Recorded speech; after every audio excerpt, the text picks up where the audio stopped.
इन्होंने बहुत जबरदस्त काम किया उस पर और सारे सेंटेंसेस ऑलमोस्ट करेक्ट थे। बाकी लोगों ने मेहनत करने का सोचा नहीं क्योंकि वो बहुत ज्यादा हो रहा था, तो उसमें क्या रखा हुआ है, इस वजह से बाकी लोगों ने नहीं किया।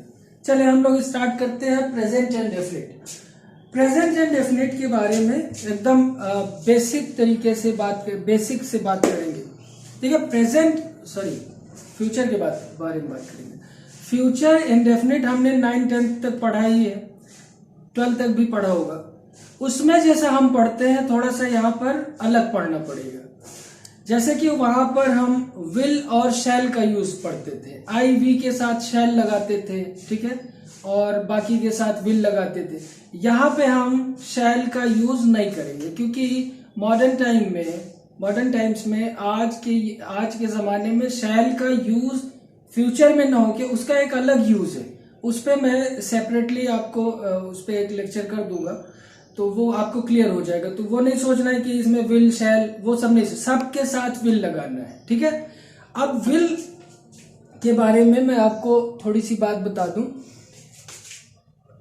विल जो होता है, विल का मतलब क्या होता है?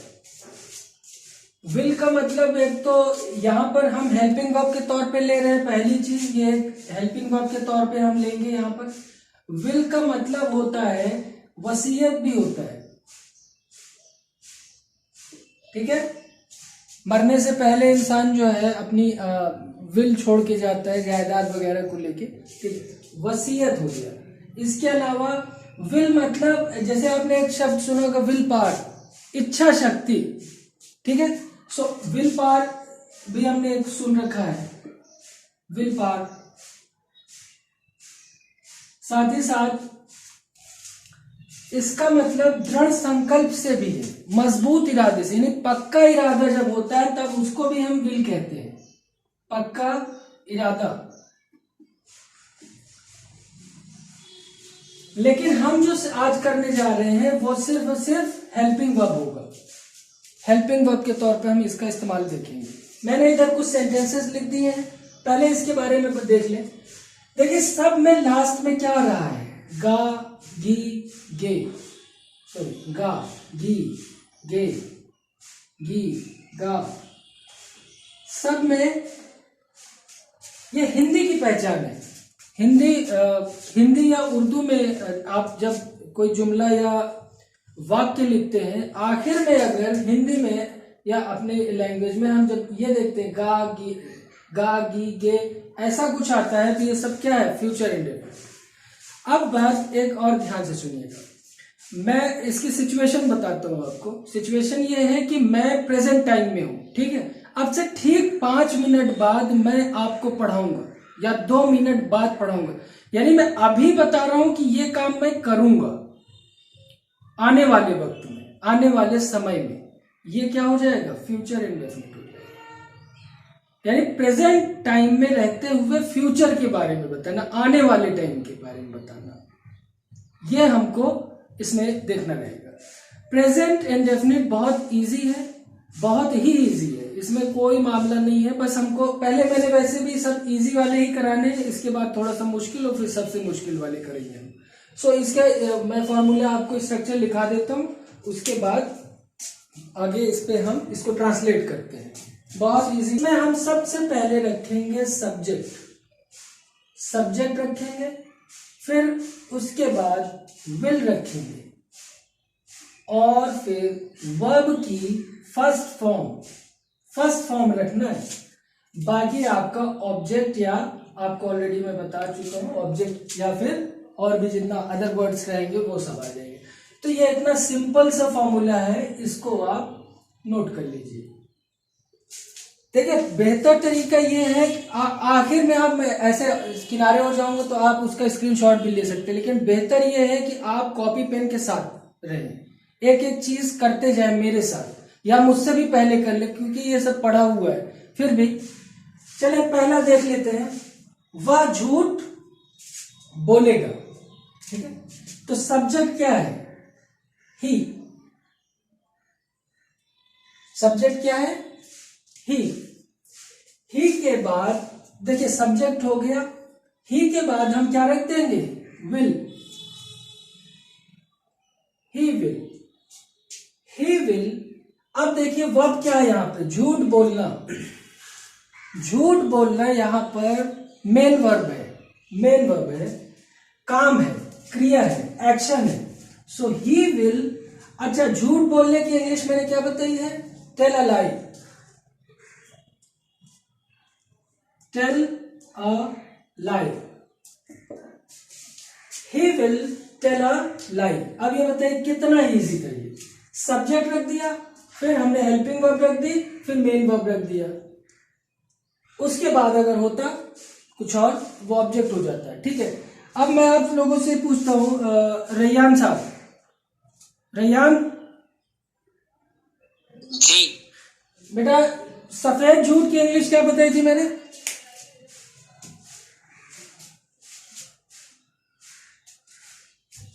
सफेद झूठ।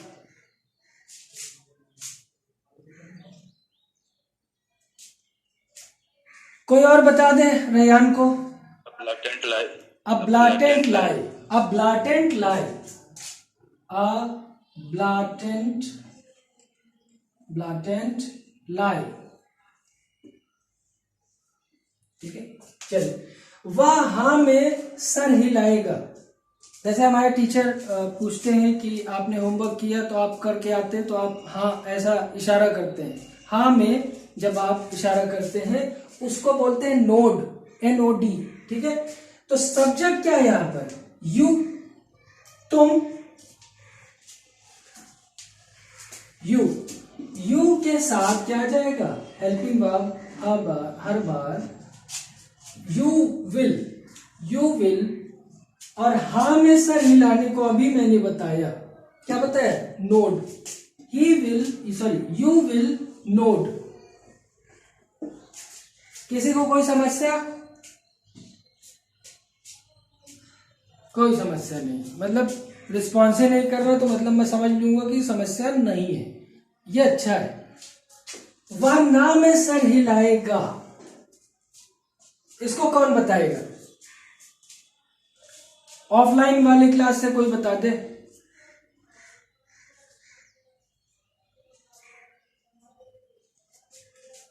कोई नहीं बता रहा। अरे भाई सब्जेक्ट करिए जी, सर, रिपीट करिए एक बार। वह ना में सर हिलाएगा। शिफ्ट, शिफ्ट, शिफ्ट नहीं है। सब्जेक्ट क्या है यहां पर, देखिए सब्जेक्ट क्या है यहां पर, ही। ठीक है, ही के फौरन बाद हम रखेंगे will. He will shake. Shake means, shake का कई और मतलब है। यहां पर जब शेक का मतलब एक और भी होता है, ना में सर हिलाने को। जब बच्चे से पूछा जाता है आपने होमवर्क किया, तो बोलता है कि नहीं, ऐसा इशारा जब होगा तो इसको हम शेक बोलते हैं। सो ही विल शेक। ठीक है, शीला ही खरीदेगी। शीला के साथ आ जाएगा आपका वर्ब, आ जाए, हेल्पिंग वर्ब आ जाएगा will. Sheela will buy, BUY। असाफोइटीडा।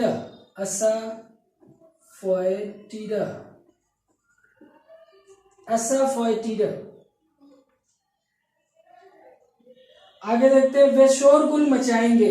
तो यहां पे सब्जेक्ट है दे।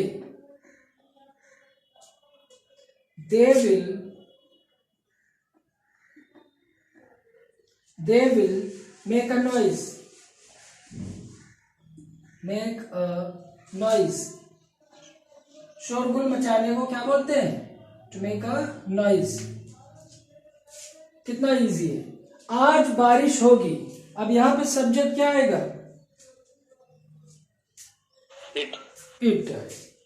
गुड। सो इट विल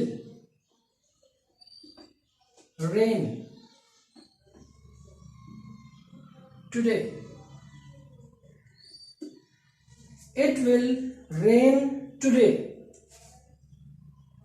या फिर टुडे आप पहले भी रख सकते थे कॉमा करके, इट विल रेन, ऐसा भी कर सकते थे। मैं यह अध्याय रटूंगा, ठीक है। रटने की इंग्लिश क्या होती है? मगब। गुड, मगब, ठीक है। आई विल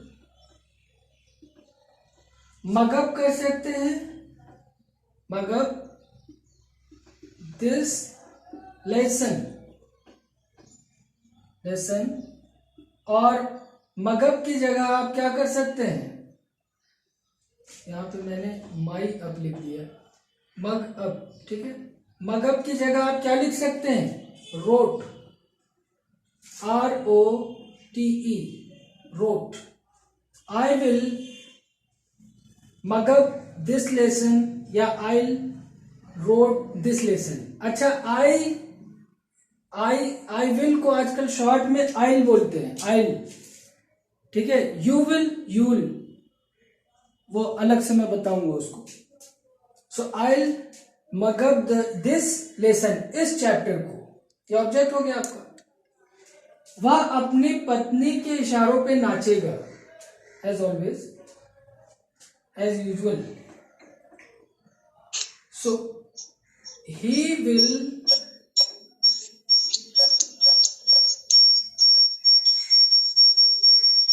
अब तक अपनी वॉइस माइक बंद करिए अपना, ठीक है। ही will dance to his wife's tune, wife's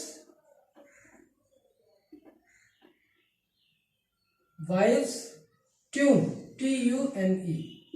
पत्नी के इशारे पे नाचने को ऑलरेडी मैंने इसको बताया था, पहले भी बता चुका, 2-3 बार कर चुके हैं इसको। So you will dance to, he will dance to his wife's tune. Shyam Gita पढ़ेगा, Gita Holi book,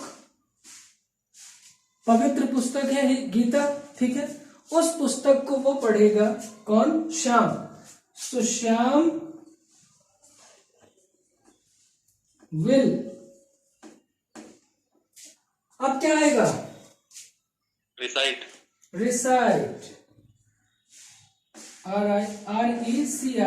RECITE, recite the Gita. Gita का G कैपिटल में रहेगा, ये लेटर कैपिटल में रहेगा, okay. So Shyam will recite the Gita.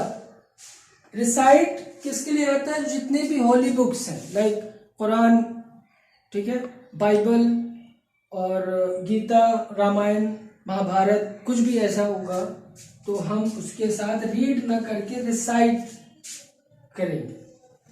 हम खाना चाव से खाएंगे, चाव से खाने को क्या बोलते हैं, relish। So we will